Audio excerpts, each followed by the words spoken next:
Hello, my name is Teresita Blanco, the Artsy sister, and today we're going to be talking about Silent Hill. Silent Hill Left, more specifically about the main character Hinako, and my theory that she's suffering from rabies.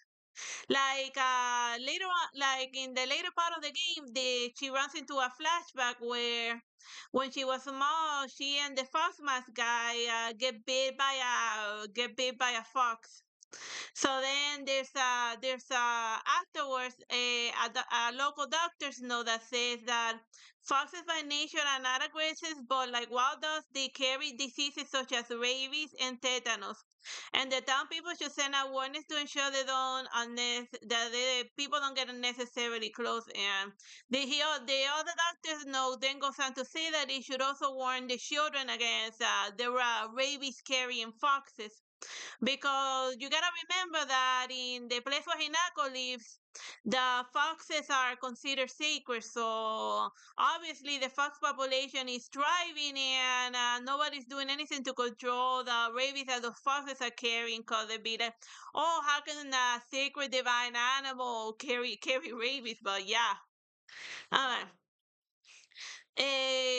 Like over here's a calendar that has roughly the date when the last day calendar that's when Hinako marked where the day that where she got married and stuff. So then we know roughly, and we know that from the end parts of the game that she's in her 20s, in her 20s when she goes on like her on like on her massacre. So if without the and so then if we do the math, she was based on her yellow outfit. Those the nice banana yellow outfits that the small children, that the small little girls wear.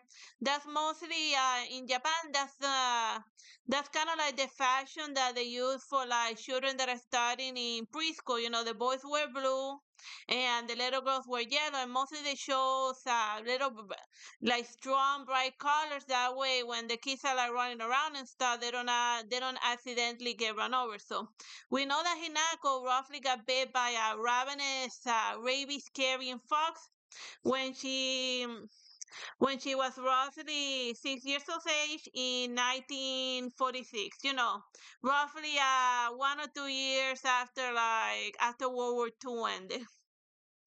So then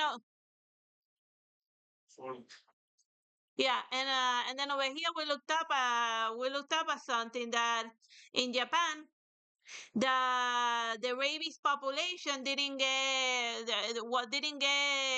under control in 1957, and rabies was eradicated because they were forced to create like a law in order to deal with like the rampant rabies problems that they had.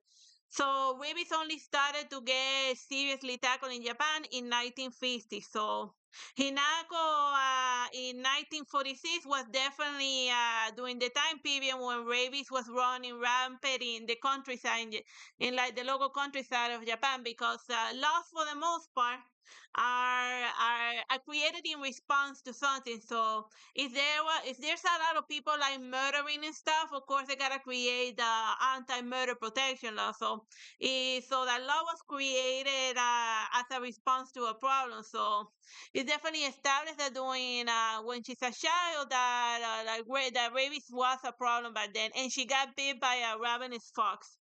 And then that brings me eventually to like her fox form. Like if you're not familiar with rabies is a slow acting illness. It doesn't like hit you right away.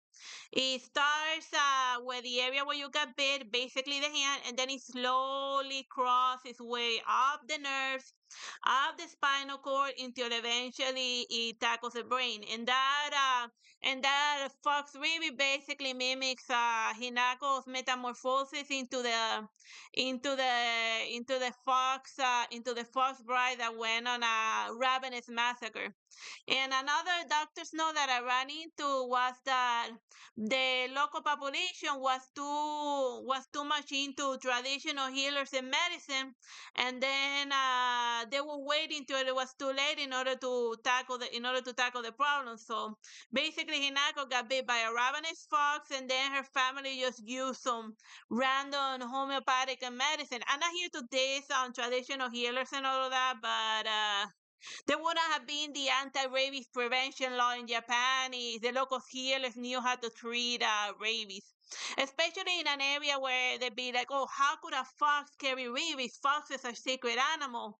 They're completely immune to that." But foxes be canine. Of course, they're gonna be carriers of rabies. So that would explain her weird erratic behavior because the rabies at the start of the game has officially made it to her head, and that explains why she's getting all of those random headaches because she's in the final stages of suffering rabies. So then, like those pills that she takes for her headache, all that it does is sedate her or dope her up, and then eventually just it's not enough to like keep the rabies from acting up, and then she becomes like any ravenous animal. Anyone who's ever seen a creature with rabies just snapping and biting, and so then she grabbed a butcher knife and then off she went, murdering everyone in like the local town and stuff. But yeah, like the whole tragedy that happened there was because when she was a small little girl, she got bit by a ravenous fox, and then she didn't get the help that she desperately needed, because they thought she was just acting up, but no, the numbness that she was feeling in her arm and the pain in her back and the headache, that was just the rabies, or thinking that, oh, she's just being an emotional woman, and so we just gotta dope her out to make her behave in a way that is convenient. But no, her headache was the rabies. So I hope that you find this game theory amusing, and that it helps you understand a little more the plot of Silent Hill F. Bye bye and God bless.